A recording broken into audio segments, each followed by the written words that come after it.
महाराष्ट्राच्या आयकर विभागाने शासकीय कामाचं कंत्राट घेणाऱ्या ठेकेदारांवर केलेल्या छापेमारीत अवघ्या 5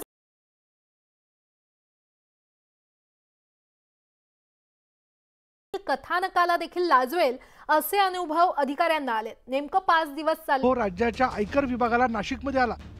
30 जानेवारीला आयकर विभागाच्या अधिकाऱ्यांनी नाशिकमध्ये शासकीय कंत्राट घेणाऱ्या 8 कंपन्यांवर कर चुकवेगिरीच्या संशयावरून त्या सगळ्या कंपन्या अनेक राजकीय नेत्यांशी संबंधित असल्याने या कारवाईत काही साध्य होणार का याबाबत संशय व्यक्त केला जातोय।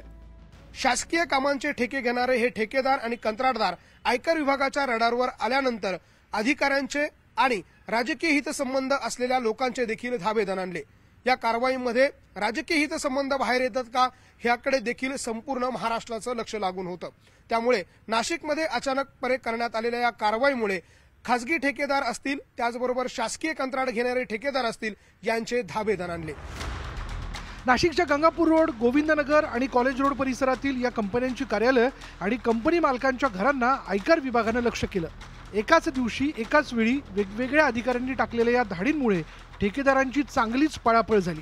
या कारवाई दरम्यान संबंधित ठेकेदारांकडे काहीही मिळत नसल्याने आयकर विभागाच्या अधिकाऱ्यांनी तिसरा डोळा उघडला आणि अनेक धक्कादायक बाबी समोर आल्या। ठेकेदारांनी केलेल्या युक्त्या पाहून आयकर विभागाच्या अधिकाऱ्यांना आपण एखाद्या चित्रपटात तर काम करत नाही ना असा भास झाल्याचं काही अधिकाऱ्यांनी खासगीत बोलून दाखवलं।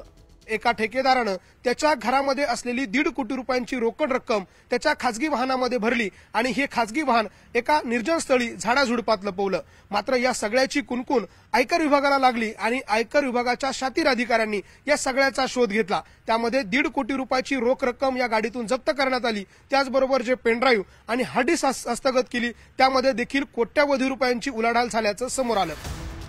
घराच्या छतात लपवली हार्ड डिस्क, पंख्याला चिपकवलेलं पेन ड्राईव्ह आणि गाडीत रोकड ठेवून झाडाझुडपात लपवलेली गाडी, या सगळ्यात आयकर विभागाला 850 कोटींहून अधिक बेहिशोबी व्यवहाराची कागदपत्र, सरकारी आणि खासगी बँकांच्या लॉकरमध्ये ठेवलेली 6 कोटींची कॅश, झोपडपट्टीत राहणाऱ्या कर्मचाऱ्यांच्या घरातील बेड खालून 2 कोटींची रोख रक्कम, कागदपत्र आणि इतर ठिकाणांहून 3 कोटींचे दागिने, सोन्याची बिस्किटही आयकर विभागाच्या हाती लागली। या कारवाईतील ठेकेदार हे सत्ताधारी आणि विरोधी पक्षातील नेत्यांशी संबंधित असल्याने या कारवाईबाबत संशय व्यक्त केला जातोय।